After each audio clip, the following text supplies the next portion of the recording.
조금 있으면 너희가 나를 보지 못하겠고 또 조금 있으면 나를 보리라 하시니 제자 중에서 서로 말하되 우리에게 말씀하신 바 조금 있으면 나를 보지 못하겠고 또 조금 있으면 나를 보리라 하시며 또 내가 아버지께로 감이라 하신 것이 무슨 말씀이냐 하고 또 말하되 조금 있으면이라 하신 말씀이 무슨 말씀이냐 무엇을 말씀하시는지 알지 못하노라 하거늘 예수께서 그 묻고자 함을 아시고 이르시되 내 말이 조금 있으면 나를 보지 못하겠고 또 조금 있으면 나를 보리라 하므로 서로 문의하느냐 내가 진실로 진실로 너희에게 이르노니 너희는 곡하고 애통하겠으나 세상은 기뻐하리라 너희는 근심하겠으나 너희 근심이 도리어 기쁨이 되리라 여자가 해산하게 되면 그 때가 이르렀으므로 근심하나 아기를 낳으면 세상에 사람 난 기쁨으로 말미암아 그 고통을 다시 기억하지 아니하느니라 지금은 너희가 근심하나 내가 다시 너희를 보리니 너희 마음이 기쁠 것이요 너희 기쁨을 빼앗을 자가 없으리라 그 날에는 너희가 아무것도 내게 묻지 아니하리라 내가 진실로 진실로 너희에게 이르노니 너희가 무엇이든지 아버지께 구하는 것을 내 이름으로 주시리라 지금까지는 너희가 내 이름으로 아무것도 구하지 아니하였으나 구하라 그리하면 받으리니 너희 기쁨이 충만하리라 아멘. 부활절 새벽을 맞이해서 특별히 오늘 주님께서 우리에게 하신 말씀이 참 너무 귀하다라고 하는 생각이 듭니다. 주님께서 이 말씀을 하실 때 제자들은 지금 하시는 이 말씀이 무슨 말인지 몰라서 영문을 몰라 말 그대로 어리둥절하고 있지만 우리는 주님께서 지금 말씀하신 것이 무엇인지 확실하게 알고 그리고 또 그것이 온전하게 이루어진 것인 걸 또 아니 아직 남겨진 주님의 말씀 내가 이 땅 가운데에 다시 올 것이다 라고 하는 말씀도 확실히 이루어질 줄 알고 부활의 첫 열매 되신 주님과 같이 우리도 부활할 것을 알기에 우리가 죽는 것도 늙는 것도 약해지는 것도 그렇게 너무 슬프지 아니하고 이러한 결과가 우리에게 준비되어진 은혜들을 알기에 우리는 여전히 이 세상에 지나가는 것들에 취해 살지 않고 서서 믿음 가운데에 하늘을 바라보게 하시니 감사와 영광을 주님께 올려드립니다. 이것이 여러분 제일 중요한 거 아닙니까? 이거 외에 다른 것들은 그렇게 중요하진 않아요. 뭐가 중요합니까? 우리 소중한 일들인 건 우리가 살면서 일어나는 모든 일들이 소중하죠. 소중한 일이나 정말 중요한 게 뭐예요? 우리가 믿음 가운데 살아갈 때에 정말 중요한 것이 무엇인지 여러분 분명히 보시기를 바랍니다. 오늘도 우리 교회에 많은 행사들도 있을 것입니다. 소중한 일이죠. 그러나 여러분 정말 중요하진 않아요. 무슨 뜻인지 이해하시겠죠? 여러분 가정이나 일터에도 여러 가지 일들이 있을 것입니다. 참 소중한 일들이고 하나님께서 우리에게 주신 축복입니다. 또 견뎌내야 될 것들도 있죠. 그러나 여러분 정말 중요한 건 따로 있습니다. 뭡니까? 부활한 주님과 더불어서 우리가 부활할 것이라는 것이고 그 영생 가운데에 우리는 하나님의 있대요 하늘에 있대요 영원히 살아갈 자라고 하는 사실들을 여러분 잃지 않는 저와 여러분 되시기를 주님의 이름으로 축복합니다. 15장부터 주님의 두 번째 고별 설교가 시작되고 있었습니다. 14장까지 장소를 우리가 그렇게 중요하진 않는데 아마 14장까지는 최후의 만찬 직후 전후로 하신 말씀 고별 설교 첫 번째고 15장부터는 겟세마네 동산으로 가시는 길이든지 아니면 겟세마네 동산에서 하셨던 두 번째 고별 설교입니다. 두 번째 고별 설교에는 제자들을 향한 주님의 좀 각별한 사랑도 있어요. 뭐냐면 흔들리는 제자들을 붙잡아 주시기를 원하는 그 마음이 있는 것입니다. 특별히 오늘 본문이 그래요. 주님은 이제 아시지 않습니까? 어떤 일이 벌어지고 그 정도의 일이 벌어졌을 때 3년간 나를 따라다녔던 이 제자들이 어떻게 반응하게 될까? 아무 일 일어나지 아니했을 때 잘난 소리 하는 거야 누가 못하겠습니까? 진짜는 뭡니까? 일이 벌어졌을 때도 그러냐는 거죠. 아무 일이 없을 때 뭐 무슨 말 누가 못하겠습니까? 정말 저도 그렇고 여러분도 그렇고 주님의 제자들도 그렇고 정말 일이 벌어졌을 때에 그 말을 지키고 그 마음을 지키고 믿음을 지키는 게 진짜죠. 그러나 주님은 아셨어요. 주님께 이제 곧 들이닥칠 일들, 그 일들 속에 제자들이 자기를 지킬 수 있을까? 지킬 수 없다는 것을 주님 아셨고 미리 제자들에게도 말씀하셨습니다. 너희가 다 나를 버리고 도망갈 거라고 그랬고, 그 이야기에 베드로는 내가 다른 사람은 다 주를 버릴지라도 나는 결단코 목숨을 걸고 주님을 지킬 것입니다 라고 얘기를 하니, 주님은 그 베드로를 보시면서도 네가 닭 울기 전 3번 나를 부인할 거다 라고 말씀해 주실 정도였습니다. 그런데 그 일은 벌어지지 않은 일이니 제자들은 결코 그렇지 않다고, 베드로도 결단코 그렇지 않다고 말은 할 수 있는데, 우리가 알다시피 주님께 겟세마네 동산에서 큰 일이 생겼을 때 제자들이 다 흔들렸고 도망갔고 부인했고 그랬던 사실들을 우리는 알고 있고, 주님만 지금은 알고 있습니다. 제자들은 몰랐죠. 주님 알고 계시니 그들을 붙잡아 주고 싶어 하세요. 그리고 이 일들이, 그 놀랄 일들, 그 슬픈 일들, 곡할 일들이 결국은 어떻게 될 것이냐, 어떻게 되어지는 일이냐는 것을 주님이 일러주시고 해석해 주시면서 흔들리는 제자들을 붙잡아 주시려고 하십니다. 주님이 이제 오늘 본문 전에 이렇게 말씀하셨죠. 내가 갈 것이고 내가 또 올 것이다. 너희들이 보게 될 것인데 내가 가야 오는 게 있는데 보혜사 성령이다. 주님은 사실은 고별 설교 처음에 보혜사 성령에 대해서 말씀을 하시고 싶었죠. 그런데 보혜사 성령을 말씀하시는데 제자들은 그 보혜사 성령보다 그들의 당장의 관심은 간다는 게 뭐고 온다는 게 뭐고 곧 보다가 보지 못한다는 게 뭐고 이게 무슨 말이냐, 그거에 대해서 더 궁금하셨어요. 사실 주님은 이 직전까지 그래서 내가 가고 오실 보혜사에 대한 얘기를 하셨는데, 그 보혜사 성령에 대한 관심보단, 그럴 수 있죠. 뭐 성령, 제자들이 이 보혜사 성령이 무엇인지 알지도 못하고 보지도 못하고 받은 적도 없으니 뭐 그들에게 주님의 말씀을 좀 제대로 듣고 주님이 이런 말씀하시면 간다 온다, 그거보다 성령께 집중해서 말씀을 들어야지라고 말하는 건 쉬운데, 사실 제자들을 상황을 헤아려면 쉽지는 않아요. 왜냐하면 성령을 아직 받지 못했던 때였고 알지도 못했던 때였고, 당장 그들이 느끼는 것은 뭐예요? 주님이 가신대요. 그런데 주님이 가시는 거에 자기들은 못 간대요. 주님이 지금은 너희들과 함께 있으나 좀 있으면 함께 있지 못할 거래요. 지금은 너희들이 나를 보고 있으나 잠시 후면 나를 보지 못할 것이고 또 잠시 후면 나를 다시 보게 될 것이라고 말하는데, 그러면 제자들은 보혜사 성령에 대한 관심보다 주님이 지금 무엇을 말씀하시는 건가 이렇게 궁금해하고 의아해하고 때로는 불안해하는 것이 어쩌면 당연하죠. 우리도 그럴 수 있으니까. 그 제자들의 흔들리는 마음을 붙잡아 주셨던 주님은 그 말이 무엇인지 좀 알려주시고 그것이 어떤 일인지 해석도 해주시죠. 그래서 우리 16절부터 18절에 보면 제자들이 서로 말을 합니다. 조금 있었던 조금 있으면이란 말이 무엇이고 본다 보지 못한다는 것이 무엇인가 라는 거죠. 우리가 먼저 17 주님의 말씀을 듣고 했던 제자들의 말 17절을만 우리 읽어보겠습니다. 시작.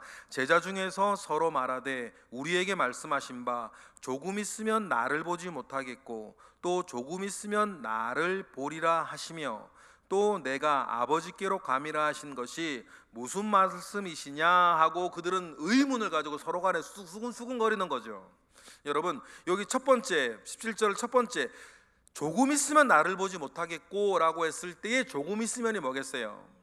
이 말씀 두 번째 고별 설교를 하시는 이때부터 시작해서 십자가 죽음까지겠죠. 그리고 또 조금 있으면 나를 보리라 라고 하는 것이 뭡니까? 십자가에서부터 빈무덤 이후의 시간, 빈무덤 이후에 다시 우리 나타나신 주님을 이야기하시는 거겠죠. 그러니까 이런 거 아니겠습니까? 너희들이 잠시 나를 보고 있다. 고별선고부터 십자가까지는 나를 보겠고, 십자가부터 빈무덤까지는 나를 보지 못하겠고, 빈무덤부터 다시 여러분 주님을 만났다가 주님 승천하시면 또 못 볼 거예요. 또 나를 못 볼 것이고, 그러나 너희들이 나를 다시 보길 날에 있을 것인데 내가 재림하여 다시 오게 될 때 나를 다시 보게 될 것이라고 하는 것이 주님이 말씀하시는 전체 타임테이블이겠죠. 근데 우리는 여기에서 다른 건 다 모든 걸 확인을 했고 다시 오실 주님에 대한 말씀만 우리에게 남아 있어요. 그러나 여러분, 그 모든 것들이 다 이루어진 것처럼 나머지 하나 남은 것도 이루어지겠죠. 그러나 제자들은 그 모든 것 하나를 보지도 못했어요. 그러니 더 의아스러워 하겠죠. 그리고 18절에 제자들이 조금 있으면이란 말이 뭐냐, 일단 먼저는 3일을 얘기할 거고, 이제 또 우리에게는 또 조금 있으면 또 주님을 보게 될 것이라는 말씀은 내가 곧 오리라, 다시 오리라 말씀한 주님의 말씀처럼 재림 때를 우리는 또 생각할 수 있습니다. 그리고 굉장히 주님께서 중요한 말씀 17절 중간에 또 하시는데, 내가 아버지께로 감이라, 17절 하반절에 있죠. 내가 아버지께로 가는 감이라. 여러분, 이 이야기는 요한복음 후반을 이끌어 가시는 키워드 같은 말이에요. 지금 일어나는 모든 일들이 뭐냐, 영적으로는 우리의 죄를 대속하여 주시는 보혈, 우리의 구원을 위한 하나님의 복음의 완성을 이야기하시는 것이죠. 그런데 여러분, 주님 중심으로, 우리 예수님 중심으로 생각하면 지금 모든 과정은 자기의 모든 사명을 다하시고 아버지께로 다시 가시는 일이에요. 주님 중심으로 생각을 하면 그냥 가실 수 없으니 이 땅에 주님 말씀하셨죠. 나의 양식은 나를 보내신 이의 뜻을 행하는 것이라. 저나 여러분들은 늘 가지고 있어야 될 삶의 태도 아니겠습니까? 나의 양식, 내가 살아가는 이유는 나를 보내신 이의 뜻을 온전히 행하는 것이다 라고 말씀하셨던 주님처럼 우리도 살아야 되는데, 주님이 그렇게 말씀하신 것을 스스로 책임지시는 것, 나를 보내신 이의 뜻을 다 행하고 주님은 다시 아버지께로 가시는 과정의 모든 이야기들이 요한복음 후반부의 모든 내용이잖아요. 십자가부터 모든 일들. 그래서 여러분, 우리가 요한복음 16장 이하를 우리가 묵상을 할 때 늘 하나 또 기억하고 있어야 될 포스트 하나가 뭐냐면, 내가 아버지께로 감이라. 그 모든 사명을 완수하고 아버지께로 가시는 주님, 가시는 과정을 우리는 늘 염두에 두며 읽어야겠습니다. 주님께서 이런 모든 타임테이블을 말씀을 하시니 제자들이 또 이 일들이 무슨 일인가 또 궁금하겠죠. 그들은 겪어보지 못했으니까. 그래서 주님이 20절 그 흔들리는 제자들, 불안해하는 제자들을 위해서, 그리고 모든 일이 다 벌어졌을 때, 그리고 그들이 슬퍼하고 곡하고 애곡하고 있을 때에 그 일들의 이야기들에 대해서도 주님 미리 말씀해 주세요. 20절이죠. 읽어보겠습니다. 시작. 내가 진실로 진실로 너희에게 이르노니 너희는 곡하고 애통하겠으나 세상은 기뻐하리라. 너희는 근심하겠으나 너희 근심이 도리어 기쁨이 되리라 라고 말씀하세요. 주님이 지금 이 뚱딴지 같은, 제자들 입장에서는 뚱딴지 같은 이야기죠. 가룟 유다는 지금 물건 사러 간 것 같고, 주님은 지금 식사하신 후에 유월절 전, 유월절을 눈앞에 두고 겟세마네 기도를 하러 가시는데, 함께 있는 주님이 보겠고 보지 못하겠고 오겠고 오지 못하겠고 이런 얘기를 하시니 제자들 입장에 뚱딴지 같은 이야기를 하시는데, 이때 주님이 예전부터 늘 말씀해 오셨죠. 예루살렘에 가면 자기가 죽을 것과 부활할 것에 대해서 제자들이 말한 건 아니지만, 말씀 안 한 건 아니지만, 제자들 그걸 아마 영적으로 들은 것 같고, 실제적 육적으로 일어날 일이 아니라 영적으로 일어났던 의미를 부여하는 일인 것으로 제자들이 이해했던 것 같고, 이제 그 일들이 눈앞에 왔을 때에 주님께서 지금 하시는 이야기가 자기의 죽음과 고난과 죽음과 관련된 일이라고 하는 것을 20절에 다시 한번 일러주세요. 그래서 너는 뭐하고? 너희는 곡하고. 곡을 언제 하는 겁니까? 사람 죽었을 때 하는 거잖아요. 너희는 곡하고 애통할 것인데 우리 약한 세상은 어떻게 한다? 기뻐할 것이다. 예수를 십자가에 못 박는 그 과정에서도 사람들은 조롱하고 기뻐하고 박수치고, 대제사장들은 이제 썩은 양 하나 빼놓은 것처럼 통쾌해하고, 그때 제자들은 마가의 다락방에 숨어서 근심하고. 그런데 주님 말씀하시죠. 너희의 그때의 그 근심이 너희의 기쁨이 될 것이다. 쓴맛이 닿으면 단맛이 온다고, 고진감래. 고통이 끝나면 기쁨이 온다고. 주님께서는 지금 너희들이 곧 만나게 될 이 며칠의 고난과 고통의 시간들을 잘 견디어낼 것에 대해서 얘기를 해주세요. 마치 21절에 해산하는 여인과 같이 말이에요. 21절 읽어보겠습니다. 여자가 해산하게 되면 그때가 이르렀으므로 근심하나 아기를 낳으면 세상에 사람 난 기쁨으로 말미암아 그 고통을 다시 기억하지 아니하는 것처럼 너희들이 곧 만나게 될 고통이 그런 고통이 될 거다.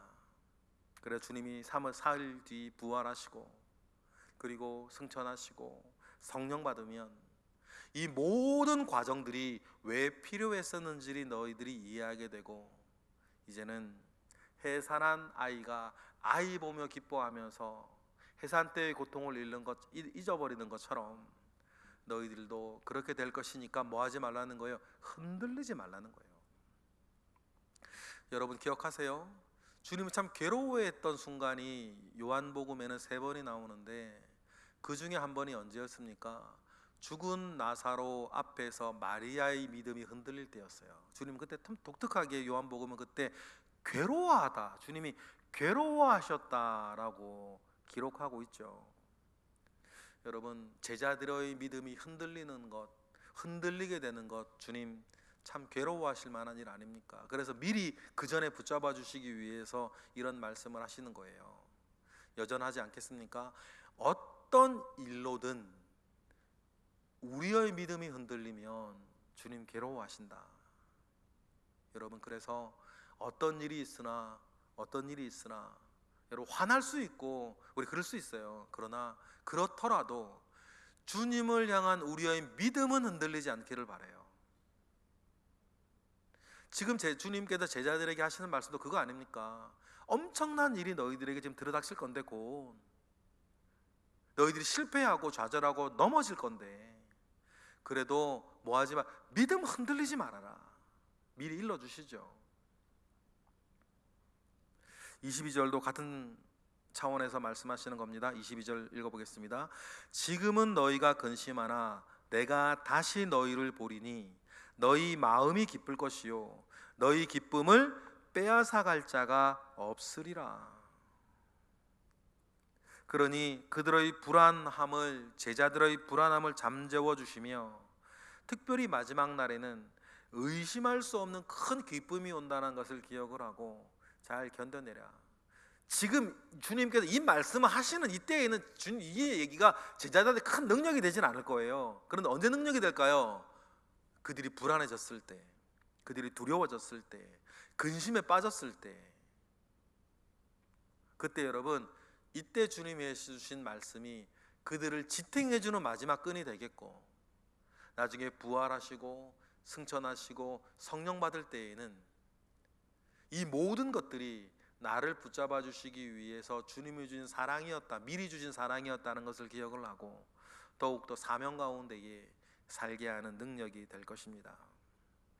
그러니 그날까지, 그 날이 되면 이제는 주님께서 22절, 23절과 같은 그런 새로운 어떤 믿음의 능력도 주시죠. 23절 읽어볼까요? 그 날에는 너희가 아무것도 내게 묻지 아니하리라. 내가 진실로 너희에게 이르노니 너희가 무엇이든지 아버지께 구하는 것을 내 이름으로 주시리라. 24절 지금까지는 너희가 내 이름으로 아무것도 구하지 아니하였으나 구하라 그리하면 받으리니 너희 기쁨이 충만할 것이다 라고 하면서 이제는 하나님께 나아가는 길, 이제 여태까지 제자들은 분명히 알았습니다. 모든 유대인들이 알았죠. 하나님께 나아갈 수 있는 자는 제사장밖에 없다. 특별히 대제사장밖에 없다. 그런데 주님은 이제 말씀하세요. 이 모든 일이 지나가면 너희가 내 이름으로 하나님께 나아갈 수 있을 것이다. 내 이름으로 하나님께 구하면 하나님도 주실 것이다. 하나님과 너희 사이에 가로막힌 모든 담들이 이제 허물어지고 하나님과 너희들 사이에 구하면 주시고 또 말하면 들으시는 하나님과 너희 사이에 진정한 관계가 회복되어지고 관계 위에서 교제가 풍성하여지며 사귐이 있을 것이니 이것으로 말미암아 하나님과 실제로 교통하는 자로서의 기쁨이 너에게 충만하게 될 것이니까 지금 너무 근심하지 말고 슬퍼하지 말고 그때가 되면 이제는 내 이름으로 하나님께 나아가고 내 이름으로 하나님께 기도하라. 그러니 그 큰 것이 기다리고 있으니 슬퍼하지 말고 근심하지 말라고 지금 누구를 다 이르시는 거예요? 제자들을 다 이르시는 거예요. 아직 아무 일도 안 일어났지만 주님이 참 세심하고 섬세하신 제자들을 위한 배려와 사랑, 또 그러한 것이 우리 가운데 여전히 그 사랑이 우리 가운데 있고 우리가 이루어지고 있고, 그래서 우리가 예수님의 이름으로 기도하고 예수 그리스도의 보혈을 담력으로 하나님께 나아가 예배할 수 있는 자들이 우리가 되어진 것, 이것을 우리가 심지어는 몇십 년을 반복하다 보니까 이게 더 큰 축복인지도 몰라요. 몇십 년을 그렇게 기도하고 몇십 년을 예배하고 몇십 년을 하나님을 아버지라 얘기하다 보니까 그 느낌도 없네. 이제 감사의 느낌도 없어. 마치 잘 맞는 옷이나 오래돼서 발이 너무너무 편한 구두를 신듯이 어떤 면에서는 그것이 하나님께 너무 죄송하고 감사를 잃어버린 것 같아 이렇게 좀 미안한 마음도 있는데, 한편으로는 그게 또 큰 축복인 거죠. 어색하지 않고 이상하지 않고 새롭지 않으니까. 오래된 구두처럼 내 발에 딱 맞는 구두처럼 신었는지 안 신었는지 알 수도 없는 그런 은혜 가운데에 지금 우리가 살고 있다라고 하는 것도 참 큰 축복이다라는 생각을 합니다. 여러분, 그렇습니다. 주님께서 제자들에게 말씀하시고 주님께서 또한 우리의 삶을 향해서도 말씀하시는 것, 믿음 가운데 거하면 재가 변하여 화가 안이 될 것이다. 눈물이 번하여 기쁨이 될 것이다.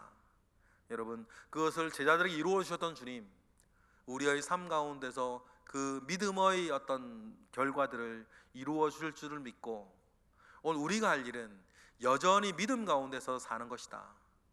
여러분, 오늘 특별히 부활절입니다. 우리 주님을 향한 믿음이 더 커진 날이 되기를 원하고 여전히 믿음 가운데 살아 우리의 눈물을 기쁨이 되게 하시고 재가 변하여 화관이 되게 하신 주님과 더불어서 능력 있게 살아가시는 저와 여러분 되시기를 주님의 이름으로 축복합니다. 기도하겠습니다. 할렐루야. 하나님, 감사와 영광 올려드립니다. 주님의 크신 은혜가 오늘 우리에게 있습니다. 제자들을 향하여서 주시는 이 애틋한 사랑이 오늘 우리에게도 있음을 믿습니다. 어떤 일이 있든지 어떤 일이 있지 않든지 우리의 믿음 흔들리지 아니하도록 오늘과 같은 말씀 붙잡고 살게 하시고, 주님 말씀하신 것처럼 지금은 근심하나 누구도 빼앗아갈 수 없는 기쁨이 우리에게도 있을 줄 믿으니 그 은혜 가운데 사는 우리 모든 새벽의 기도자들 되게 하옵소서. 이 시간 드려지는 기도들과 드려지는 일천번째 예물들 가운데에 주님 함께 하실 것을 믿고 감사하며 예수 그리스도 이름으로 기도드렸나이다. 아멘.